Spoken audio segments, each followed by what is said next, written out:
Dr. McCoy is right in pointing out the enormous danger potential in any contact with life and intelligence as fantastically advanced as this. But I must point out that the possibilities, the potential for knowledge and advancement is equally great.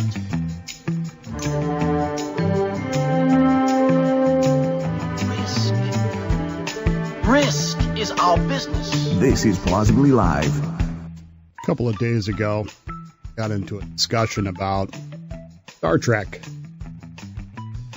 And it was actually a discussion about history, of course, one of the Star Trek episodes and how it had influenced people. And the discussion was about how this one particular person had taken this episode of Star Trek and turned it into his thesis at school. And I said to him, you know, if I were to go through my knowledge base and just start checking off boxes, I think it would be amazing at how much of my life learning has been inspired by Star Trek, inspired by Captain Kirk and Mr. Spock, and Scotty and Dr. McCoy. And yet, perhaps the most famous scene in all of Star Trek history, that scene where Kirk is asking whether they should go forward or not. Very dangerous thing to do. And he makes that statement, risk business. I've spent a lot of time thinking over the past few days about that. I had a long conversation with Bill Serpwriter about this yesterday. This idea that risk is our business. And of course, this all comes out of Ocean Gate. It all comes out of willing to do that? Would you be willing to take that on? And it's one of those questions that on the surface of it, it seems pretty simple. Absolutely not. This was insane. But ever seen the cockpit of the plane that Hindenburg flew across the Atlantic? Hell, have you ever seen the plane that flew at Kitty Hawk? First submarines that went down into the water. There's risk involved. Sometimes risk is calculated. Sometimes it's just, I don't know, sometimes it's just there. You just accept it as part of reality. For much of my life, not so much in the past, 15 years or so, but prior to that, I have always wanted to go Mount Everest. Now, this is kind of strange. I met a guy that climbed Everest back in the early 1990s. And his story so fascinated me that I started studying Mount Everest. And I had this theory that I've developed about Mount Everest, and that is that when I developed this theory, it's much different than today, but when I developed this theory, I don't even care if I make it to the top. Making it to the top is not my goal. What was my goal was to get as high up it as I could. Because every step you take up that mountain puts you into a smaller and smaller group of humanity. There's only so many people that have done this at the time. Now, that has changed. Get into maybe some of that a little bit later. But what I also understood was that there was a huge amount of risk involved. In fact, climb that mountain have died. You've probably read about all the bodies that are still on Mount Everest, including that of George Mallory, because there is so much risk involved with it. It is every step is dangerous. Even down at the very bottom, as you're looking at that picture, if you're watching the video, what they call the Khumbu Glacier, Khumbu Icefall, is incredibly dangerous. And you're not even as high as you are maybe in the Rocky Mountains at that point. You're trying to cross a glacier. Is it worth that effort? Is it worth that risk to become part of a smaller and smaller group? The time for me was it not so much anymore. At what point is the risk not worth the effort? My lifetime, we've watched the space program and that dark January day in '67 when the Apollo 1 crew climbed into their spacecraft for a test, and nobody was expecting anything strange or odd to happen, and things weren't working right. Gus Grissom's famous radio call, how are we going to get to the moon if we can't talk between two buildings? A few moments later, fire that consumed Apollo 1. And I always have thought about the arguments at the time. Is it worth this risk? Is it worth the risk of lives to send people into space? And of course, since then, we had Challenger and Columbia, other issues. But you always come back to Mallory, George Mallory, and climbing Mount Everest. Why are you climbing it? Because it's there. This day, we don't know if he made it to the top or not, but we know that he's up there. Body was found some years ago. There are, of course, risks in everyday life. This is the thing that the Milsurp writer and I were talking about that is so frustrating. Sure, you might be willing to pay $250,000 to climb inside of a homemade submarine, try to go down to the Titanic. Maybe it works, maybe it doesn't. Maybe it's worth the risk, maybe it's not. The general consensus today is that it's not worth that risk, but I want you to think about that for just a few moments, because maybe it was. But there are other things in life that are equally as risky that perhaps we don't think about as much. I mean, pick up the news every day and you've got shootings and have other people driving. This is something that we talked about at great length, about the fact that some asshat decides to check his or her phone and kaboom. Or a drunk driver, someone decides to drink, and you know how I feel about that. I've long said that DUI arrest should be an attempted murder arrest, because nobody accidentally drinks. It doesn't happen that way. That said, it's a risk that we take every day. We get behind the wheel and drive a certain distance, take that risk. Calculated? Really even think about it. Wife has recently changed jobs. I don't talk about that. She was working over in Kirkland. And I got to tell you, it was nerve-wracking for me because it was a 2-hour drive over there and a 2-hour drive back. And night, she's tired. She's sleep well. I would sit here and watch the news the whole time she was driving. Happened to coincide with news time. Watch the traffic report. There's so much risk involved with that. Now she's working 5 minutes away, but there's still risk, still dangers. There's errors in construction. How many times have we seen buildings collapse, bridges collapse, those kinds of things? There's even issues at home. Every single day, somewhere between 12 and 30 times a day, I got to go up and down those stairs.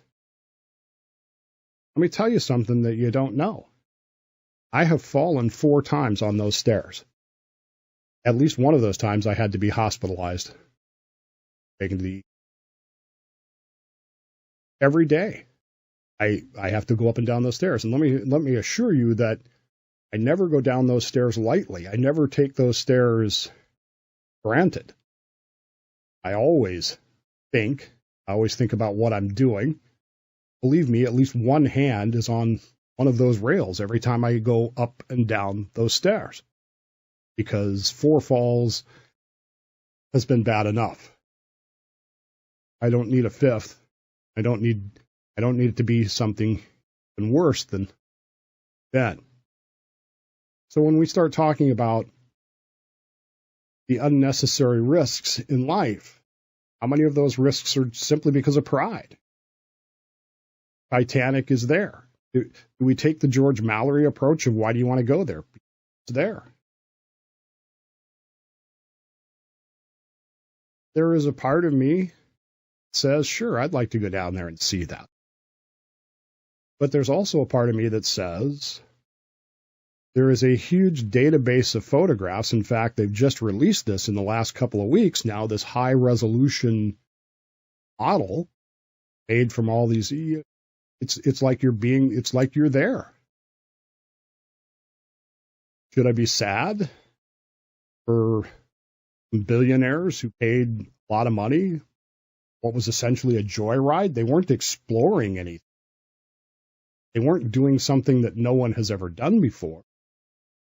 Should I be sad for them?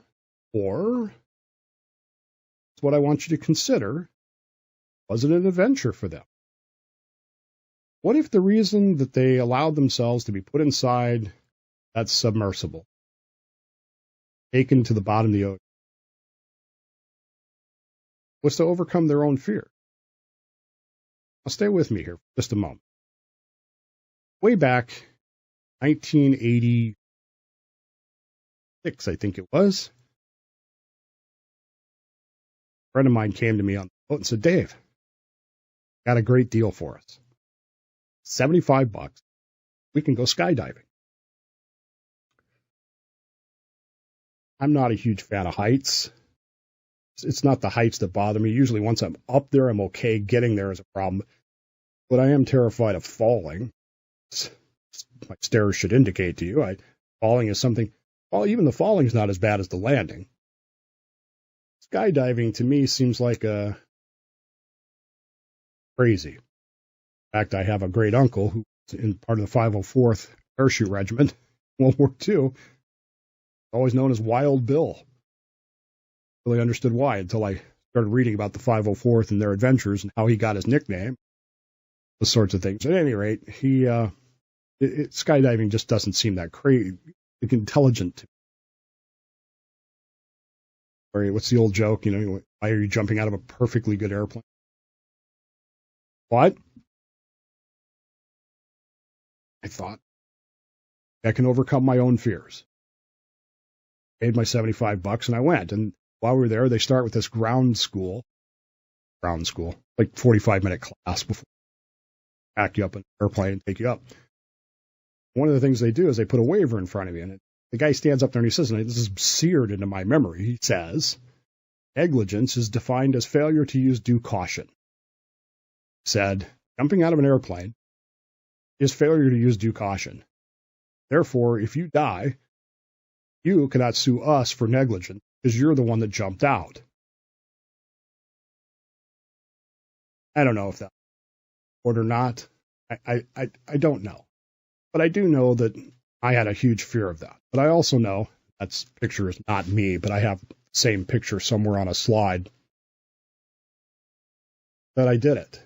Up there, I hung out on that strut, waited for the guy to point to me, and I let go.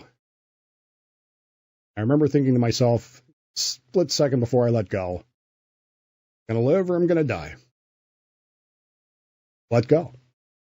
Static line jump, so 3,000 feet.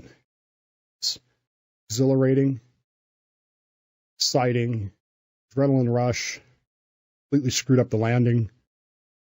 Let me tell you what, as much fun as it was, as incredible as those moments were, I ain't never doing it again. Sure as hell not paying to do it again, that's for damn sure. But I recognized in that moment that it was a chance to overcome my own fears. Kirk said it in that episode, risk is our business. Life is risk, folks. We got to take risks to be human, to move forward. We have to do that. But where's that line between calculated and necessary and unnecessary? Where is that line that says, this is a risk worth taking, this is a risk not worth taking? And if it's solely focused on myself, now when I went skydiving, I was single, really didn't have any attachments. What about today? Did I do that today? Knowing that I have a wife and a family, sort of have a career? Is the only rule of taking those risks what's in it for me, or do I have to consider what the effect is on others?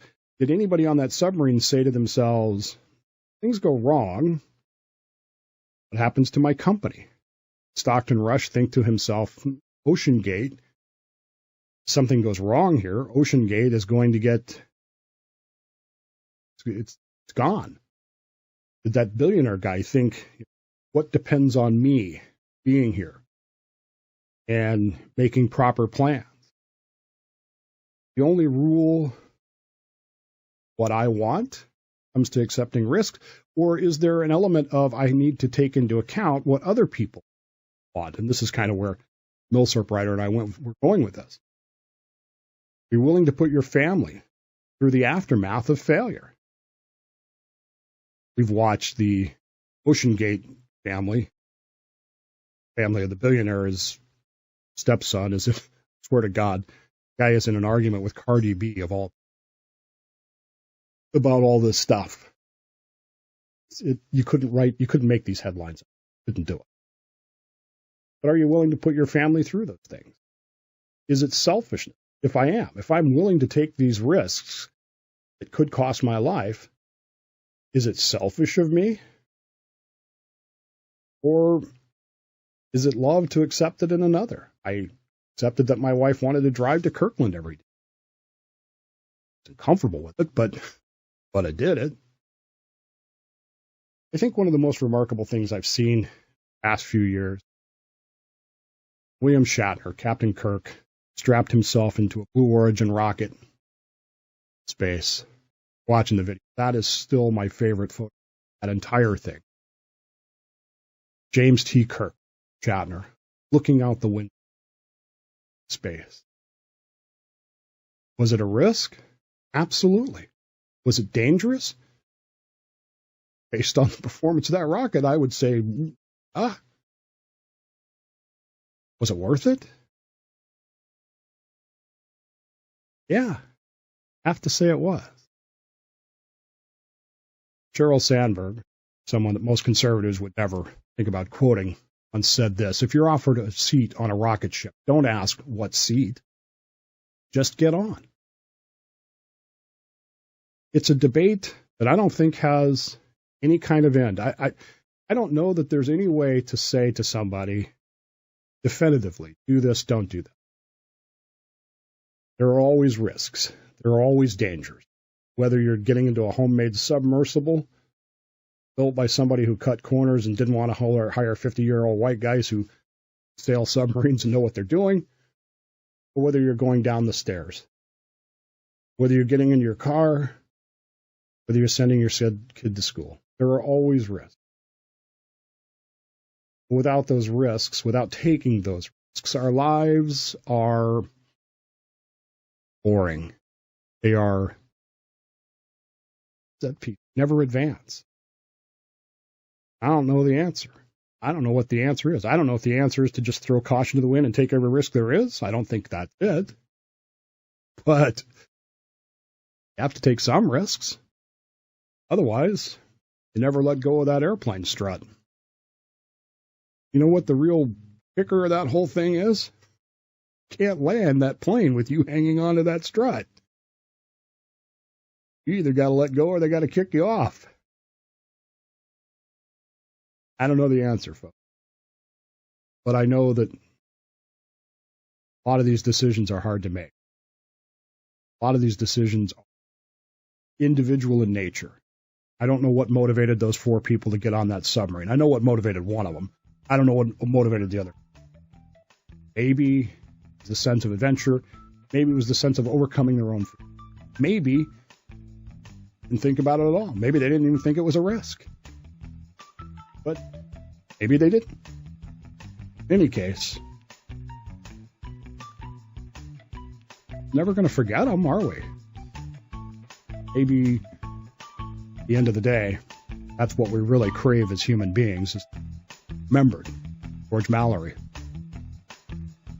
5 people died. Each of us has to decide for ourselves. Risks are worth it, are worth the potential rewards. They are. Got to get on the rocket.